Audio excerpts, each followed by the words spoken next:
So, unless you're living under a rock, then you know by now that the FCC, under the leadership of Chairman Ajit Pai, is going to ruin the internet by repealing Title II net neutrality regulations. But net neutrality itself, that's just the tip of the iceberg, because what Ajit Pai and the FCC are also trying to do is destroy the internet in other ways. So not only are they making the internet less accessible to poor people, but they're also deregulating the industry in a way that will actually make the internet just shittier in general.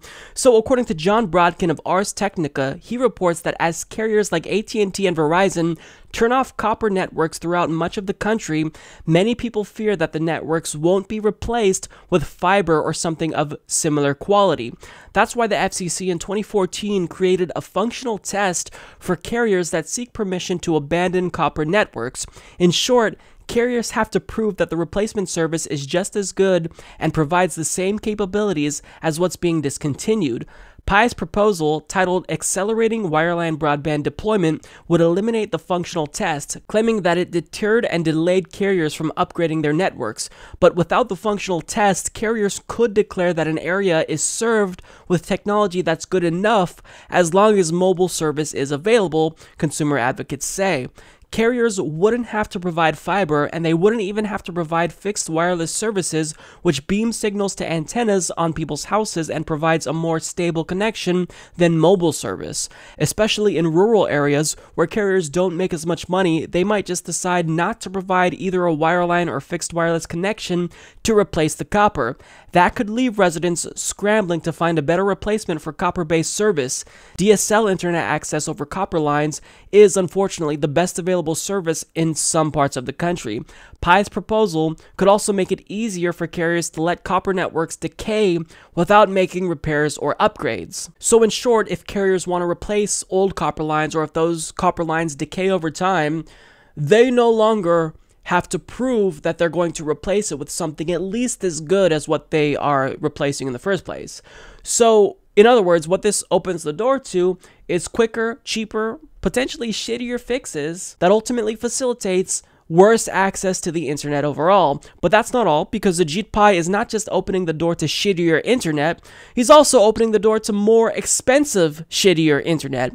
So Tony Rom of Recode reports, Pai successfully removed restrictions on the likes of AT&T and Verizon, which now have more leeway to raise prices for businesses that rely on dedicated links to their networks.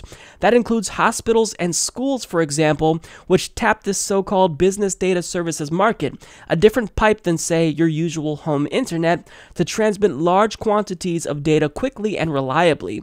Price regulation, that is, the government setting the rates, terms, and conditions for special access to services, is seductive, Pai said. Who can possibly resist the promise of forcing prices lower right now? But in reality, price regulation threatens competition and investment. See, and he keeps repeating this. He keeps saying that he has to deregulate the internet and make the internet shittier for everyone else, because all these regulations that protect the internet from these greedy internet service providers, like AT&T, Comcast, and Verizon, well, you know, that just stifles competition and investment.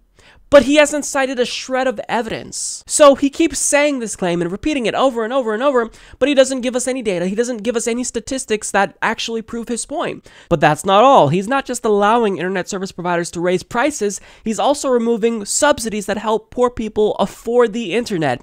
So Wired's Clint Finley explains, when Ajit Pai became chair of the Federal Communications Commission earlier this year, he pledged to make bridging the digital divide a top priority. Thursday, the commission took several steps that could worsen the divide by making it harder for poor and rural Americans to access telecom services. In particular, the agency said it is considering changes to its Lifeline program that helps low-income Americans pay for telephone and internet service, and to allow telecom companies to decommission aging DSL connections in rural areas without replacing them.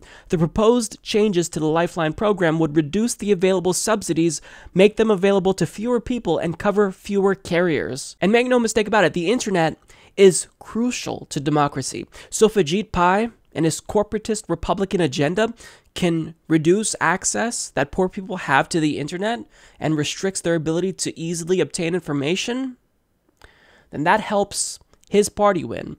That helps large corporations like Comcast, AT&T, and Verizon, his former employer, deceive the American people. Because by reducing the availability of this subsidy, that's exactly what happens. Less poor people will be able to afford the internet. The internet is already very expensive. The United States is way behind Europe and other countries. We're actually even behind some third world countries when it comes to our access to the internet and quality of the internet and speeds. But he's making all of this worse.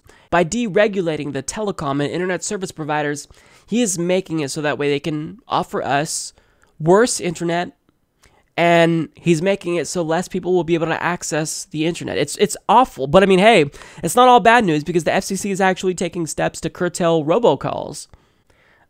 To say that Ajit Pai is a disaster, it's the understatement of the century. He's a threat to democracy. How about this, Ajit? We'll keep robocalls if it also means we get to keep net neutrality in the internet as it is, and you don't deregulate the hell out of the industry. But of course, I've said it once, I'll say it again, he came from the industry. He served as legal counsel to Verizon, who's lobbying to kill net neutrality. So they're going to give him a lot of money when they inevitably hire him back. I mean, this is corruption. This is a conflict of interest. If you came from the industry, obviously, you shouldn't be regulating that industry.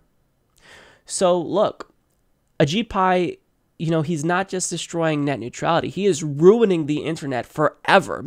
These are changes that we're not going to be able to get back, most likely. I mean, once you deregulate the industry to hell, I mean, those companies are going to fight harder than ever. Comcast and Verizon, they're going to lobby more than ever to make sure that they stay deregulated. And that's a problem. So, I mean, the internet is important. It's crucial to democracy, and Ajit Pai is ruining it for everyone.